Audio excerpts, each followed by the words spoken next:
Future Pulse, Patients First, investigating innovative cardiovascular research with a patient-oriented clinical outcome focus.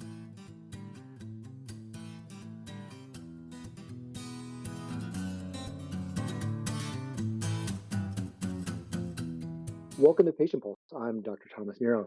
Today we have Professor Liffert Vogt, who's a professor of nephrology at the University of Amsterdam in the Netherlands.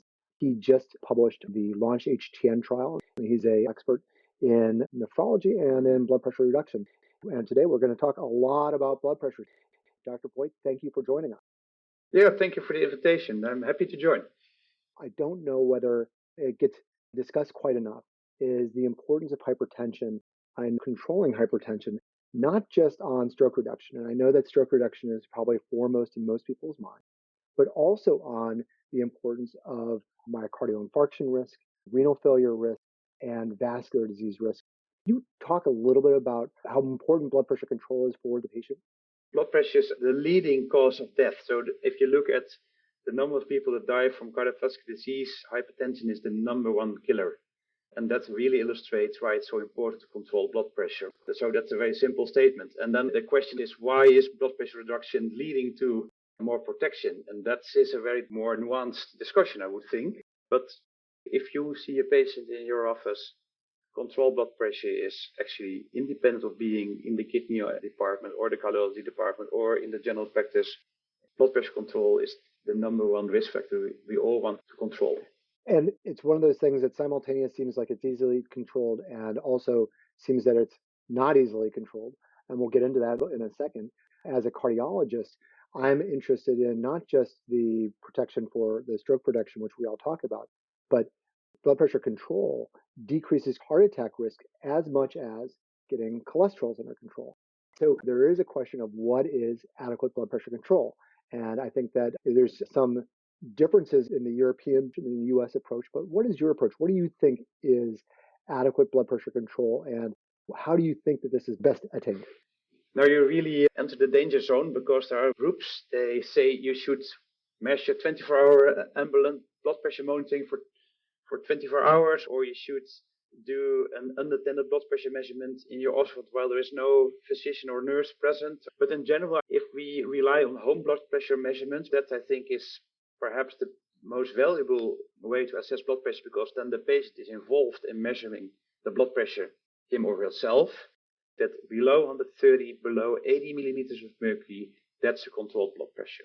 And if it's higher than that, and there are good data, the longer you're above that limit, the risk for any outcome you imagine is higher. So the time that you're within control, very similar to glucose measurement actually, the time that you're in control leads to better outcomes. So below 130, below 80. I agree with you that home blood pressure monitoring is really where it's at.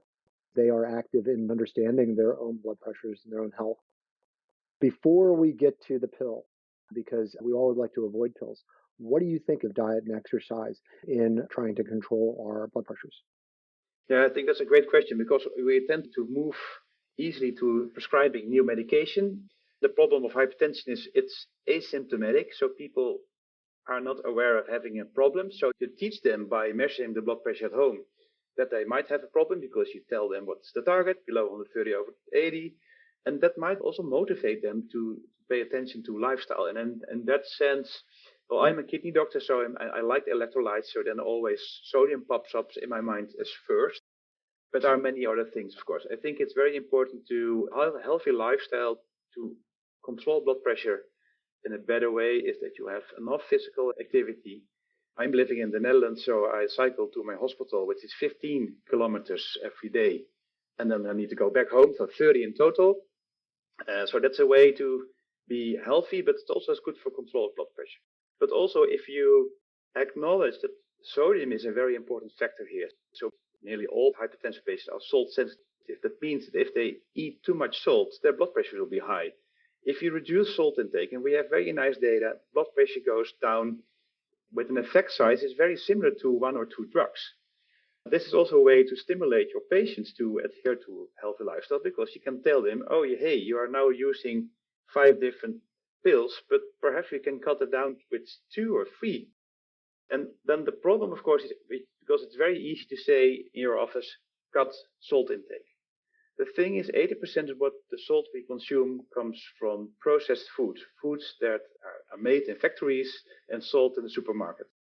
So if you want to prevent the high salt intake, you should go to unprocessed food. That means that you need to prepare your meals yourself with fresh products. I think the best way. But then again, it's important because these foods are also more expensive. But now we enter in a different discussion, of course. How can we implement healthy lifestyle in society in general? But tell your patients, stick to healthy foods, fresh foods that you prepare yourself. And automatically you will eat more vegetables and more fruits. And that's good because it also contains potassium. And high potassium intake is also blood pressure lowering. So cut salt and increase your potassium intake via the fruities and the veggies.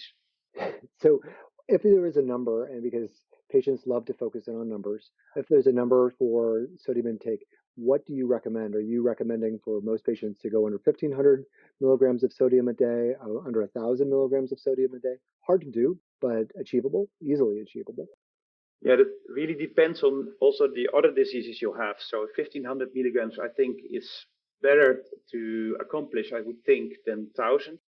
And that also has to do because if you go to the shops and you go to thousands, then you have the risk of getting deficiencies in your diet because you're buying stuff that does not only contain salt, but also not other things. In that sense, it's very difficult to go to too strict limits, I would think. So 1,500 is more what I would advise. And do you ever advise patients to use salt substitutes that are potassium based to help improve that? It's really an excellent question. I think the salt substitutes we have now contain 60 to 75% of potassium instead of sodium, while they have the same taste as the normal table salt. And we know that it reduces blood pressure, and it also we know from Chinese data that it reduces the risk of stroke and myocardial infarction. The only problem, of course, is that most of the evidence comes from China and also Taiwan. We're not sure whether the effect sizes they saw observed there, the effect on blood pressure, the effect on heart disease, is the same in other societies. But in generally said, I think, yes, substitutes are a good idea. But if you do this as a sole thing, it's not enough. Then again, you need to pay attention what you buy in the shop, of course. And the last one that I usually recommend is patients going over to a low processed carbohydrate diet. There's some very strong data showing that that has almost an equivalent benefit as patients trying to go over to a low sodium diet. We can have people focus on fruits, vegetables, legumes, trying to decrease processed foods in general. We're going to go a long way into controlling blood pressure without the needs of these agents. So, what are the medications that you usually start patients out with? And are you in the camp that says that we should be starting out patients on multiple pills at lower doses or even the poly pill? It's a very good question. So we know that if you just start one antihypertensive drug, so one blood pressure lowering drug, you won't get the blood pressure target you're aiming at. So you always need to combine. But the problem is, of course, I have a nephrology practice. So you see kidney patients, they are advanced in the healthcare system. So I'm not a general practitioner.